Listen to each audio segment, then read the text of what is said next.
Private పాఠశాలల హక్కులు కాపాడాలని United private education institute federation రాష్ట్ర అధ్యక్షుడు మతుకు మల్లి విజయ్ అన్నారు. పూర్తి నిబంధనల పరిశీలన లేకుండా చర్యలు తీసుకోవద్దని అన్నారు. ప్రైవేటు పాఠశాలను అనేక రకాలుగా ఇబ్బందులు పెడుతున్నారని, వాటిని అడ్డుకోవాలంటున్న మతుకు మల్లి విజయ్ తో మా ప్రతినిధి రాజేష్ ఫేస్ టు ఫేస్.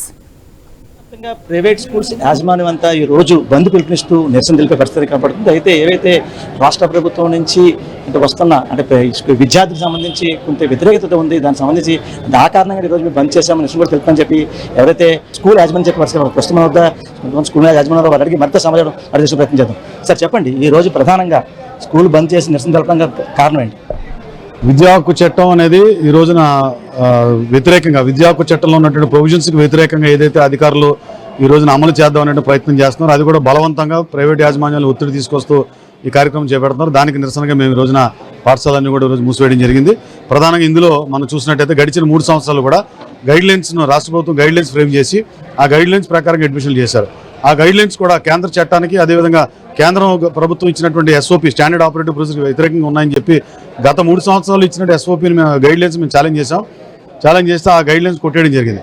మరి ఈ సంవత్సరం కొత్తగా గైడ్లైన్స్ ఇవ్వాల్సిన ప్రభుత్వం గైడ్లైన్స్ ఇవ్వకపోగా మళ్ళీ ఫ్రెష్గా నోటిఫికేషన్ ఇచ్చి డైరెక్ట్గా అడ్మిషన్స్ అలాట్ చేయడం అనేటువంటిది మేము తీవ్రంగా దాన్ని వ్యతిరేకిస్తున్నాం. అన్నిటికంటే ప్రధానంగా వాళ్ళు అమలు చేసేటువంటి తీరులో ఈ లోపాలు ఉన్నాయి, దీన్ని సరిచేయండి అనేటువంటి మాట మా నుంచి మేము మాట్లాడుకోవడానికి మాకు స్వతంత్రత లేకపోవడం, వాళ్ళు చెప్పిందే మేము చేయాలి అనేటువంటి ఒక నిరంకుశ వైఖరితో అధికారులు ఉన్నదాన్ని మేము ఈ రోజు వ్యతిరేకిస్తాం. మనం చూస్తున్నాం అంటే 25% ఇవ్వాలి, అంటే ఏవైతే పిల్లోడు ఇల్లు ఎక్కడైతే ఉందో కిలోమీటర్ రేడియస్లో ఇవ్వాలని చెప్పి గవర్నమెంట్ చెప్తుంది.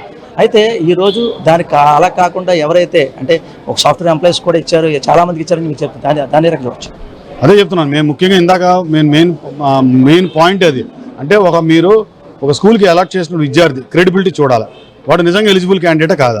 ఒక సాఫ్ట్వేర్ ఎంప్లాయ్కి ఇచ్చారు, భార్యాభర్తలు ఇద్దరు ప్రొఫెసర్స్గా ఉన్నారు, వాళ్ళు ఈపీఎఫ్ అకౌంట్లు ఉన్నాయి, వాళ్ళకి ఇచ్చారు. అదేవిధంగా పెద్దాపురం డివిజన్లో ఒకసారి మనం చూసుకున్నట్టయితే ఒక మున్సిపల్ స్కూల్ చక్కగా ఇన్ఫ్రాస్ట్రక్చర్ బ్రహ్మాండంగా ఉన్నటువంటి మున్సిపల్ స్కూల్లో కేవలం ఒకే ఒక విద్యార్థి అందులో ఉన్నప్పుడు మరి ఆ 1 కిలోమీటర్ రేడియస్లో ఆ స్కూల్కి ఎందుకు అలాట్ చేయట్లేదు? 12(1)C అంటున్నారు మీరు, 12(1)A 12(1)B కూడా యాక్ట్లో ఉంది కదా. మరి ప్రభుత్వ పాఠశాలలు, ఎయిడెడ్ పాఠశాలలు కూడా సీట్లు ఫిల్ అయిన తర్వాత ఇంకా పిల్లలు ఎవరన్నా బయట ఉండిపోతే వాళ్ళని కదా ప్రైవేట్ అన్ఎయిడెడ్ స్కూల్లో చేర్పించాలా. మీరు స్ట్రైట్ అవే ప్రైవేట్ అన్ఎయిడెడ్ స్కూల్స్లో మీరు 25% చేయాలని చెప్పడం ఒకటి, ప్లస్ 1 కిలోమీటర్ రేడియస్లో కూడా 16-17 స్కూల్స్ ఉంటే కేవలం 2-3 స్కూల్స్కే సీట్లు అలా చేయడం కూడా ఇది పూర్తిగా చట్ట వ్యతిరేకం. కాబట్టి దీన్ని కూడా సవరణ చేసుకోవాల్సిన ఆవశ్యకత అధికారులపైన ఉంది. అధికారులు మీపై ఒత్తిడి తీసుకొస్తున్నారు, అంటే మాకు సరైన సమితి స్థానం కల్పించట్లేదు, మాకు గౌరవం కల్పించాలని చెప్పి చెప్తారు, దాని రకం ఈరోజు మేము చెప్పుకుంటే ఎక్కడ చూసినా కూడా జిల్లా స్థాయిలో కానీ మండల స్థాయిలో కానీ అధికారులు వాళ్ళు ఏం చెప్తున్నారంటే ఒక నియంత్రణతో పోకడుతో వెళ్ళిపోతారు. అంటే మేము ఈరోజు చెప్పాం మీరు సాయంత్రంలోపు చేయాలి, ఈరోజు చెప్పాం గంటలో కంప్లీట్ చేయాలి, అంతే తప్ప మాకంటూ ఒక అటానమీ ఏమి లేకుండా, మా యొక్క హక్కులు మాకు ఏం మాట్లాడకుండా, ఏది కూడా మేము నోరెత్తకుండా వాళ్ళు చెప్పింది చేయాలంటే ఇది బానిసత్వ వ్యవస్థ కింద వెళ్ళిపోద్ది. అదేవిధంగా ఎక్కడైనా మేము గవర్నమెంట్ ఆఫీస్కి వెళ్తే, ఎంఈ ఆఫీస్ కానీ డి ఆఫీస్ కానీ వెళ్తే కనీసం మాకు అక్కడ ఎవరు మాట్లాడే పద్ధతి కూడా మాకు ఎక్కడ అవకాశం లేకుండా పోయింది. కాబట్టి ఇవన్నీ కూడా మేము చెప్తా ఉన్నాం. దయచేసి రాబోయే రోజుల్లో అధికారులు తీరు మారుతుందని మేము మనస్ఫూర్తిగా మేము ఎక్స్పెక్ట్ చేస్తాం. ఈరోజు రాష్ట్ర వ్యాప్తంగా బంద్ పిలుపునిచ్చారు. అయితే ఏవైతే కేంద్ర రాష్ట్ర ప్రభుత్వాలు ఉన్నాయో వారు మీ డిమాండ్ని దిగి కింద రాకపోతే United private education institution federation నుంచి మీరు ఏ రకంగా ముందుకెళ్ళాలి? ఇది రాకపోతే ఇది ప్రభుత్వం కనుక ఖచ్చితంగా దీని మీద స్పందించాలి. ఒకవేళ స్పందించకపోతే న్యాయపరమైన పోరాటం చేస్తాము. అది కూడా కాకుండా మేము ఒక భారీ ధర్నా విజయవాడలోనే కమిషనరేట్ ముందు కూడా చేయడానికి కూడా మేము మా సభ్యులందరూ కూడా తీర్మానం చేస్తూ ఉన్నారు. అది కూడా రాబోయే రోజుల్లో మన పత్రికేయ సోదరులందరి ముందు కూడా పెట్టి దాని కార్యాచరణ చెప్తాం.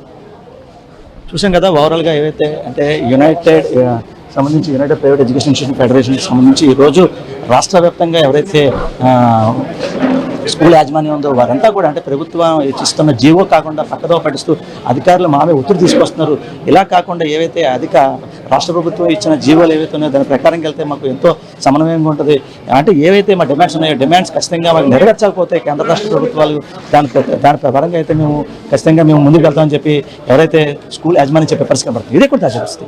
కేంద్ర ప్రభుత్వం సురేష్తో రాజేష్, న్యూస్ కాకినాడ జిల్లా కాకినాడ నుంచి.